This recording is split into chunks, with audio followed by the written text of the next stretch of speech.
Veche de peste o jumătate de secol, Biblioteca Orășenească din Băile Govora a fost mutată de câteva ori în ultimii 20 de ani. Ultima dată a fost evacuată după ce clădirea a fost retrocedată. Așa a ajuns la parterul unui imobil care stă să cadă. Printre rafturi s-au mutat și rozătoarele. Asta, stai să zic, eu știu cât să zic, în jur de 100, 100 și ceva.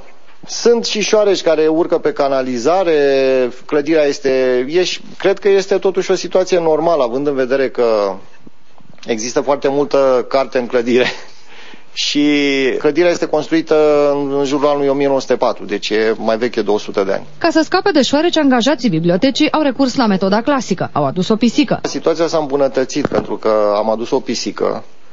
Am ales metoda clasică, deci fără o travă, și se pare că s-au speriat și deocamdată nu mai am probleme. Autoritățile locale dau din numeri și spun că nu știu de unde au apărut șoarecii, promit însă că vor muta din nou biblioteca. Acest fond de cadre va fi mutat în localul școlii primare, care școala primară este goală. Îi asigurăm acolo toate condițiile pentru ca să fie în regulă. Și această clădire a Casei de Cultură, în scurt timp, va intra în renovare. Biblioteca din orașul Băile Govora are un fond de peste 50.000 de volume.